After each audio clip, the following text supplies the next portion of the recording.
Assalamualaikum warahmatullahi wabarakatuh. Perkenalkan, nama saya Rosida Tusania. Saya dari Fakultas Ekonomi Prodi Akuntansi.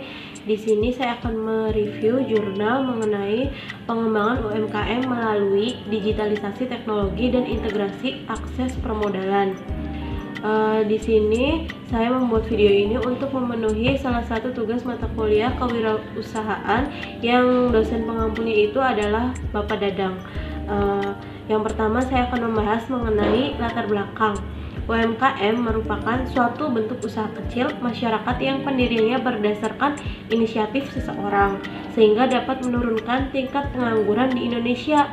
Jadi tingkat penyerapan tenaga kerjanya yang relatif tinggi dan kebutuhan modal investasinya yang kecil, menyebabkan UMKM bisa dengan fleksibel menyesuaikan dan menjawab kondisi pasar yang terus berubah. Hal ini membuat UMKM tidak rentan terhadap berbagai perubahan eksternal. Sebagai kabupaten perdagangan, Kabupaten Cirebon memiliki berbagai jenis UMKM. UMKM unggulannya itu seperti UMKM batik, makanan olahan, rotan, perikanan, dan lain-lain. Perkembangan UMKM di Kabupaten Cirebon pun dari tahun ke tahunnya menunjukkan peningkatan yang signifikan. Jumlah UMKM yang tersebar di wilayah Kabupaten Cirebon pada tahun 2018 sebanyak 31.034 unit. Berdasarkan jenis industrinya terlihat bahwa sebagian besar merupakan industri makanan, yaitu sebanyak 18.161 unit. Kemudian perdagangan sebanyak 10.401 unit. Yang ketiga adalah industri jasa sebanyak 1.378 unit dan industri konveksi sebanyak 856 unit. Sementara industri lainnya berada di bawah 100 unit. Dinas Koperasi dan UMKM Kabupaten Cirebon tahun 2018. Salah satu daerah di Kabupaten Cirebon yang UMKM-nya sedang berkembang adalah Desa Sindangkasih. Era digitalisasi saat ini, UMKM harus dapat memanfaatkan perkembangan teknologi untuk meningkatkan produktivitas usahanya, baik dari segi produksi maupun dari segi pemasaran. Untuk mengatasi permasalahan tersebut diperlukan peningkatan jejaring bisnis dan akses permodalan untuk UMKM. Salah satu upaya yang dapat dilaksanakan adalah dengan melaksanakan program pendampingan pengembangan UMKM melalui digitalisasi teknologi dan integrasi akses permodalan. Melalui pendampingan ini dapat meningkatkan pemasaran produk dan akses permodalan bagi pelaku UMKM di Desa Sindangkasih, Kabupaten Cirebon. Tujuan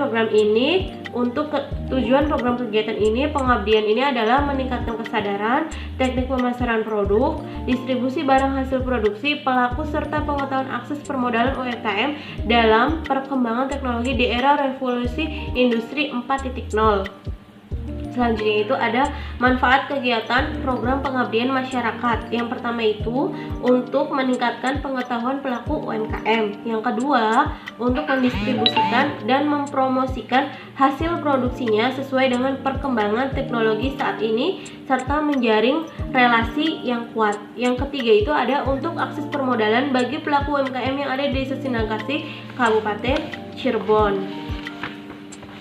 Selanjutnya itu berdasarkan pemaparan permasalahan di atas, solusi yang dapat ditawarkan adalah sebagai berikut.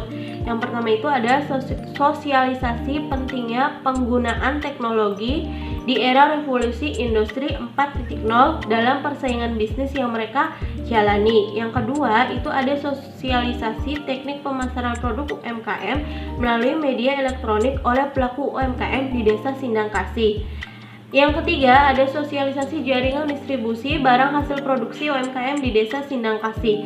Yang keempat, sosialisasi dan pendampingan untuk mengakses permodalan oleh pelaku UMKM di Desa Sindangkasih. Yang pertama itu ada uraian kegiatannya. Yang pertama itu meningkatkan kesadaran pelaku UMKM terhadap penggunaan teknologi di era revolusi industri 4.0 dalam persaingan bisnis yang mereka jalani. Targetnya itu ada 10 UMKM. Tolak ukurnya yaitu kesadaran pentingnya penggunaan teknologi di era 4.0.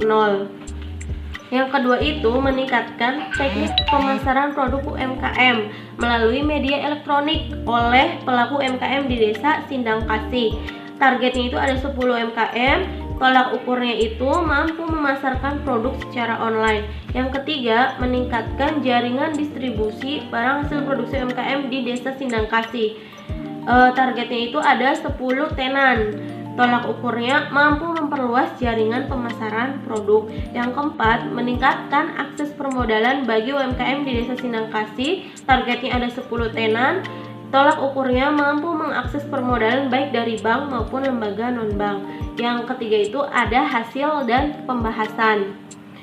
Matrik pengembangan UMKM di Desa Sindangkasih, Kecamatan Beber, Kabupaten Cirebon melalui digitalisasi teknologi dan integrasi akses permodalan. Yang pertama itu materinya adalah kewirausahaan. Yang pertama, kondisi awalnya itu belum memahami makna dari kewirausahaan dan pentingnya mempelajari manajemen kewirausahaan. Saat pendampingan itu diberikan pemahaman tentang kewirausahaan. Setelah pendampingan, memahami makna dari kewirausahaan dan pentingnya mempelajari manajemen kewirausahaan. Yang kedua ada peluang dan kendala bisnis UMKM. Kondisi awalnya itu belum memahami kendala-kendala yang terjadi dalam bisnis yang dijalankan. Maka saat pendampingan itu diberikan penjelasan tentang kendala-kendala yang dihadapi dalam kegiatan usaha. Terus setelah pendampingan, memahami kendala-kendala yang dapat timbul dari kegiatan usaha yang dijalankan. Yang ketiga ada permodalan UMKM. Kondisi awalnya itu kesulitan mendapatkan akses permodalan. Maka saat pendampingan diberikan motivasi dan pemahaman tentang modal usaha dan penggunaan modal usaha secara efektif dan efisien. Setelah pendampingan, memahami pentingnya modal usaha yang digunakan hanya untuk kegiatan produksi dan konsumsi. Yang keempat itu ada perencanaan keuangan. Kondisi awalnya itu belum mengetahui proses perencanaan keuangan, maka saat pendampingan itu memberi pemahaman tentang fungsi perencanaan keuangan untuk menjunjung tujuan jangka pendek maupun jangka panjang. Maka setelah pendampingan itu sudah paham proses perencanaan keuangan yang terdiri penentuan modal awal, penentuan HPP, penentuan harga jual, penentuan BEP, proyeksi laba, dan proyeksi payback period. Selanjutnya itu program kegiatan pendampingan UMKM ini berlangsung selama sebulan. Pendampingan ini dimulai dengan memberikan sosialisasi kepada UMK yang sedang ditunjuk dan bersedia diberikan pendampingan secara intensif. Kegiatan ini dilangsungkan di daerah di tempat tinggal pelaku UMKM, yaitu di Desa Sindangkasih. Jadi secara umum kegiatan pendampingan yang dilakukan itu yang pertama tahap awal ada sosialisasi mengenai perkembangan teknologi bagi pelaku UMKM. Kegiatan ini dilakukan dengan penyampaian materi mengenai teknologi pemasaran yang berkembang saat ini. Yang kedua itu tahapnya adalah pelatihan mengenai kemasan produk yang lebih modern dan lebih diminati masyarakat saat ini.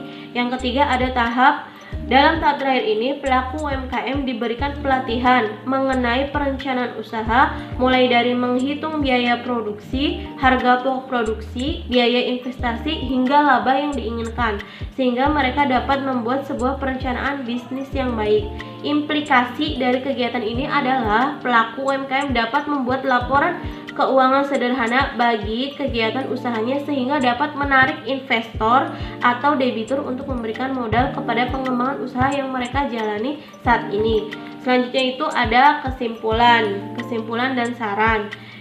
Kesimpulannya itu adalah pelaku UMKM berhasil membuat produk sesuai dengan permintaan pasar saat ini dengan memanfaatkan perkembangan teknologi.